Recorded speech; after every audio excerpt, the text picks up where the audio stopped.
समर entertainment presents.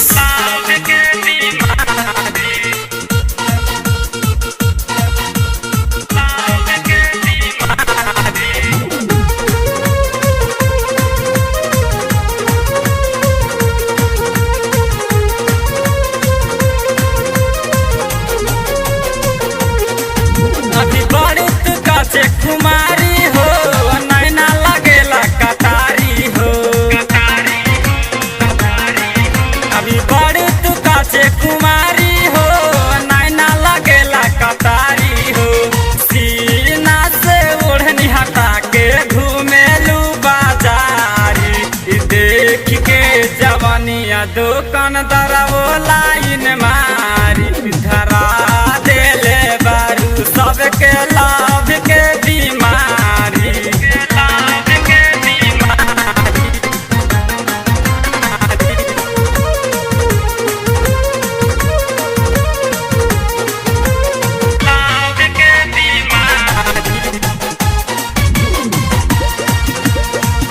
ओठवा गुलाबी बाटे, गलिया आलू चाप हो। कहिए खोसा जाई बोर्ड में पलाक हो। अपना सामान पर करेलू घमंड हो। बसल बाड़ू सबके नजर में हरदम हो।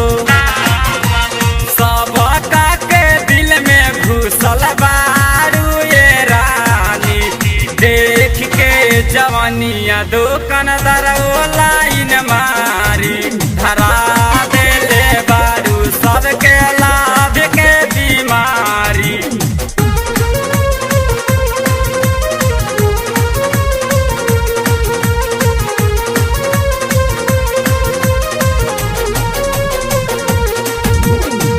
रहलू नादान पहिले भैलू से आन हो। घूमतारू मार्केट में बबनी सीना तान हो। बदनिया उघार बाटे, कपड़ा बाटे आधा। कहियो लो फलवन तोहार महती है माथा। दिनमो में याद बड़ी सतावता ये रानी, देख के जवनिया दुकानदार वो लाइन मारी धरा देले बारू सबके लाभ के बीमारी।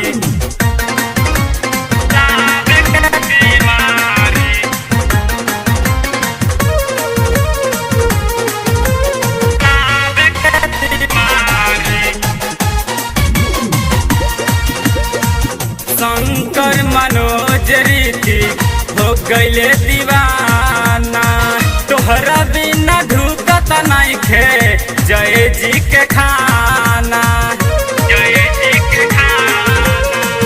अरुण निरंजन के पूरा कदई इच्छा, कहिए से राहुल तोहरा पड़ल बारे पीछा।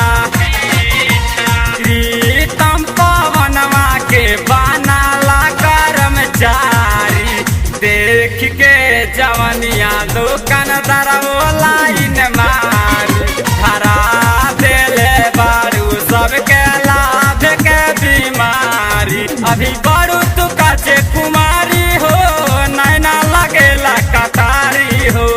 सीना से ओढ़नी हटा के घूमेलू बाजारी, देख के जवनिया दुकान